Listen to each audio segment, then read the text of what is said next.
đạpបន្តិចធម្មទេសនានៅពេលណាដែល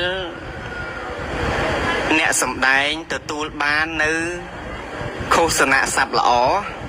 ឧបករណ៍សំឡេងមានបាសមានអីជំនួយសំឡេងល្អការទេសនានឹងអត់ប្រឹងការទេសនាអត់ប្រឹងទេហើយអ្នកស្ដាប់ក៏ធូរតាមនឹងដែរប៉ុន្តែជាការសង្កេតឃើញទូទៅ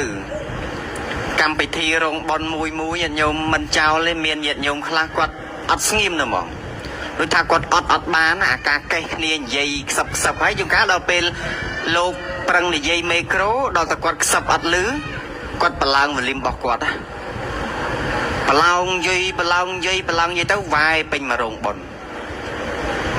ហើយចាប់ដើមនិយាយ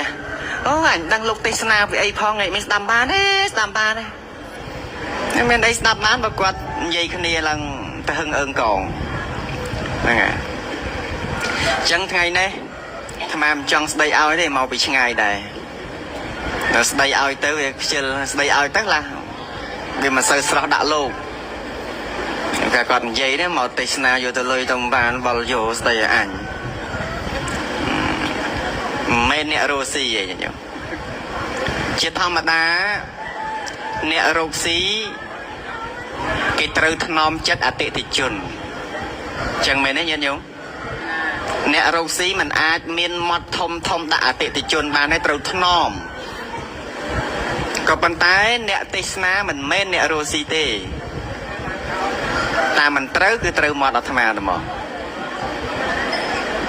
ពីព្រោះអីបានអាត្មាចេះតែព្យាយាមឲ្យញាតិញោមបង្អោនចិត្តមកក្នុងការស្ដាប់ច្រើនឲ្យដឹងថាតើមួយក្រេដែលលោកទេសនាហ្នឹងលោកចង់បញ្យល់ពីអ្វីលោកចង់ទេសពីអ្វីចង់សម្ដែងបញ្យល់ប្រាប់ពីអ្វីឲ្យនៅពេលណាដែលយើងបានស្ដាប់ចប់យើងអាចកំណត់ដឹងថាអូថ្ងៃនេះលោកម្ចាស់ពិសីនៅខេត្តបាត់ដំបងលោកមុនមកលោកទេសពីធัวនេះលោកដាស់តឿនកន្លែងទៅនេះឃើញទេនៅពេលណាដែលយើងបានដឹងថាលោកសម្ដែងពីអីហើយយើងបានតាមដានយើងយកចិត្តទុកដាក់ស្ដាប់ពិចារណាបញ្ញានឹងចម្រើនឡើងបញ្ញានឹងបានដល់ការជាក់ច្បាស់នៅហេតុផលអត់ស្រពេចស្រពិលទេគឺច្បាស់លាស់តែម្ដងវាអាចតម្រង់នៅអាខ្សែជីវិតរបស់យើងដែលមានការប្រព្រឹត្តមិនត្រឹមត្រូវនឹងវាងាកទៅរកការបដិបត្តិត្រឹមត្រូវទៅវិញមនុស្សយើងរាល់ថ្ងៃញោមប្រសិនបើគ្មានការដាស់តឿនទេច្រើនតែធ្វើខុសហើយមនុស្សយើងនឹងវាចូលចិត្តចង់ដឹងតែអារឿងខុសចូលចិត្តធ្វើតែអារឿងខុសព្រោះហេតុអីពីព្រោះមិនទាន់មានបញ្ញាមិនទាន់បានឃើញពីទុកថាអំពើអាក្រក់ណាមួយដែលខ្លួនបានសន្សំទៅហើយបើទោះបីជាអំពើនោះតិចក្តីអំពើនោះច្រើនក្តីជាកុសលឬក៏ជាអកុសលវារមែងមានផលនៅខាងចុងអញ្ចឹងនៅពេលណាដែលជីវិតរបស់យើងសន្សំតែរឿងអាក្រក់ច្រើននៅពេលណាដែលជីវិតរបស់យើងសន្សំតែរឿងអាក្រក់ច្រើនត្រូវចាំថាទង្វើអាក្រក់នោះតិចក្តីច្រើនក្តីវានឹងមានផលអាក្រក់នៅខាងចុង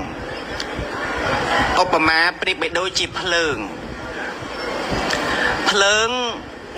ទោះបីភ្លើងនឹងវាមានប្រមាណប៉ុនជើងធូបក្តី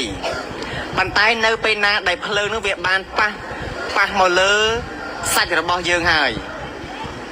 តើភ្លើងនោះអាចហុចផលឲ្យមានការរលាកដែរឬអត់ញាតិញោមអើយភ្លើងតូចហ្នឹងណានៅពេលណាដែលវាមកប៉ះសាច់របស់យើងវាឲ្យយើងរលាកបានដែរឬអត់ក្តៅឈឺផ្សាបានដែរទេក្តៅឈឺផ្សាបានយ៉ាងណាមិញអំពើអាក្រក់ទាំងឡាយទាំងពួងនៅពេលណាដែលយើងមិនមានបញ្ញាហើយយើងសម្គាល់ថាអំពើអាក្រក់ហ្នឹងយើងធ្វើទៅវាល្អវាត្រឹមត្រូវហ្នឹងណានៅពេលណាដែលវាឲ្យផលគឺតាមលំដាប់នៃកម្មដែលយើងបានសាងហ្នឹងឯង